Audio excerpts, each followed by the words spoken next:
Something is clawing through the dirt. That something is you. Your fingernails, if you can even call them that anymore, tear through packed soil and rotting leaves. You have no memory of yesterday. No memory of anything, really. Just this overwhelming need to reach the surface. To breathe air you have never tasted. To see a sky you somehow already know exists.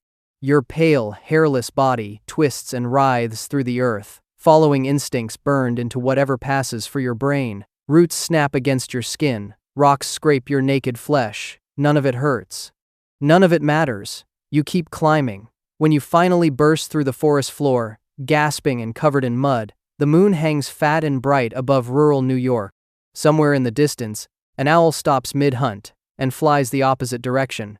Smart bird. You pull your twisted limbs free from the ground, shake off the dirt, and take your first real look at the world. Everything feels wrong. Everything feels hungry. Welcome to existence.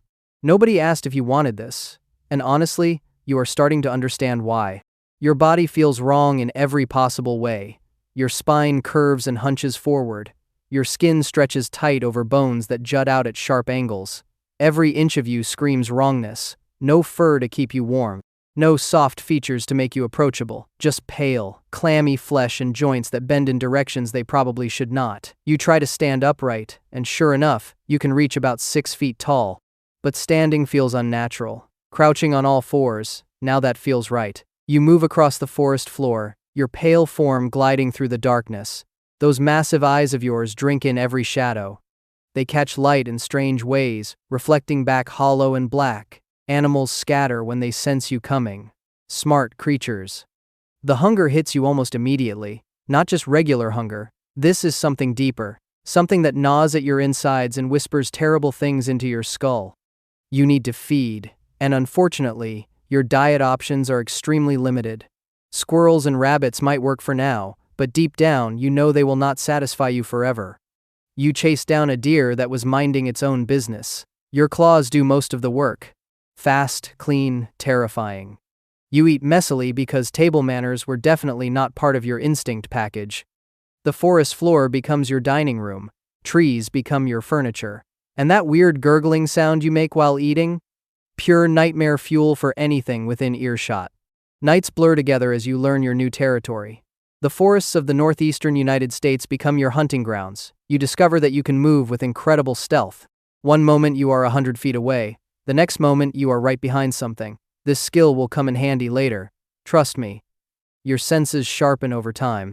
You can track movement through thick underbrush. You can hear heartbeats from impressive distances. And that voice of yours? Oh, that takes some getting used to.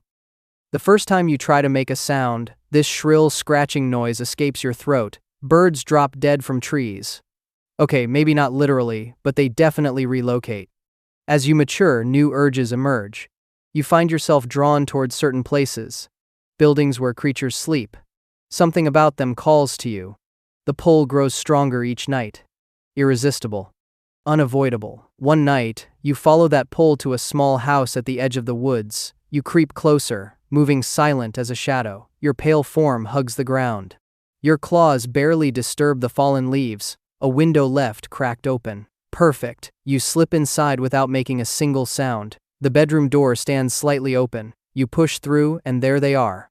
Sleeping forms beneath warm blankets. You settle at the foot of the bed, hunched and motionless, just watching. This feels natural somehow. This is what you were made for. The thing about watching is that you can do it for hours. Days. Weeks. Months if the target proves interesting enough. You learn everything about your subjects. Their routines. Their fears. Their deepest secrets whispered to empty rooms they thought were private. Their names. Oh yes, the names. They echo in your mind with crystal clarity. You collect them the way others might collect stamps or coins. You whisper them sometimes in that horrible voice of yours. Just a test. Just to see what happens. The reactions never disappoint. Cold sweat. Racing hearts. Blankets pulled tight to chins. Eyes snapping open to find nothing there. Because you are already gone, melted back into the shadows before they can fully register what they heard. They tell themselves it was a dream. They almost believe it. Almost. Territorial disputes become part of your existence. Other things lurk in these forests, other creatures with their own hunting grounds and their own terrible appetites. You clash with them occasionally, sometimes over prime stalking territory, sometimes over a particularly interesting target you both had your hollow eyes on. Your claws prove extremely effective in these encounters. Your twisted body moves in ways that confuse opponents. One minute you are on the ground.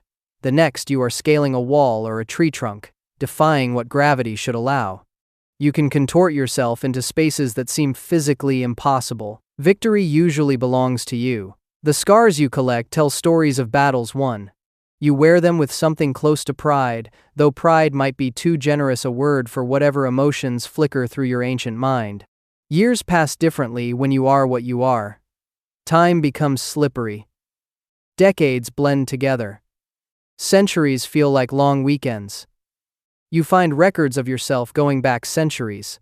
Mariner logs from the 1600s, Spanish journals from the 1800s, suicide notes that mention your name, all describing the same pale creature with hollow eyes and wet, cold hands. That is you. Somehow, impossibly, you have always existed. Or maybe others came before you.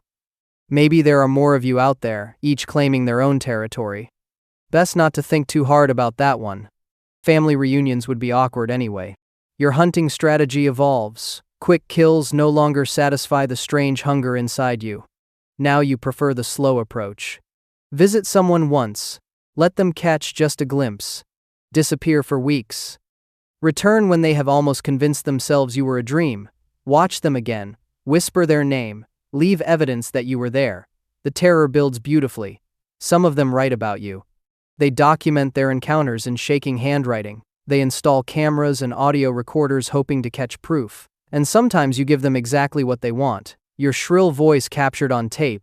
A blur of pale skin in a dark photo. Gifts, really. The problem with immortality, if that is what this is, comes down to boredom. You have stalked so many, watched so many nightmares unfold. After a few centuries, the routine gets predictable. Wake up at sunset. Prowl the forests. Find a target.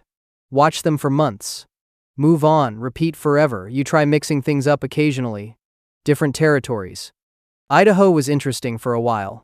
Plenty of isolated cabins. Plenty of wide open spaces where your hunched form could sprint through tall grass without being noticed until the last second.